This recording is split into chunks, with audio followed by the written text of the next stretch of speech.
युद्धाचं काय खरं नाही. इकडं निजाम, इकडं मोगल, पलीकडं इंग्रज. जो तो हेच बोलू लागला. महाराज आपला जीव मोलाचा आहे. खानाचं सैन्य अफाट आहे. त्याच्यासमोर आपला टिकाव लागणं अवघड आहे. काही दिवसांसाठी आपण कुठेतरी अज्ञातस्थळी निघून जा. काय म्हणालत रायमा? मासाहेब, आम्हाला आमच्या जीवाची पर्वा नाही. राजांचा जीव वाचणं गरजेचं आहे.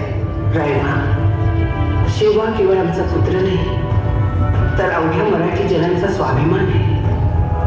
या मातेने आपला पुत्र गमावला तरी बेहत्तर, परंतु ठाणपणे पळून जाऊन या मराठी मुलखाचा स्वाभिमान गमावता कामा नये. अशा वाघिणीचा त्योग छावा.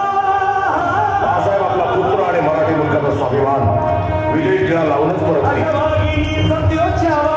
गनिमाला कसा ठेचावा, डोक्यात नेहमी द्यावा, नेहमीचा धान सांगावा. खानाच्या भेटीसाठी महाराजांना एक शानदार शामियाना उभारला होता. आणि अशा शामियाना खान दौलत तुझे देवा, खान दौलत तुझे देवा. सय्यद बनला त्याच्या संगतीला, सय्यद बनला त्याच्या संगतीला.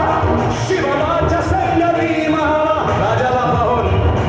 राजाला पाहून खान म्हणतो कसा,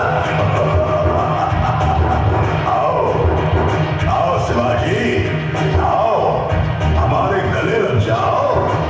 खानानं राजाला आलिंगन दिलं आणि दगा केला.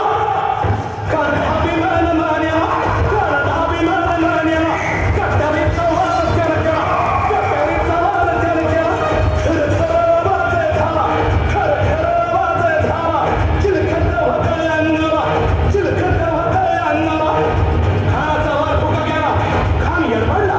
इतक्यात महाराजाला पोटामध्ये पिचवट केला, पोटामध्ये पिचवट केला. वाघेनं खानचा मारा केला,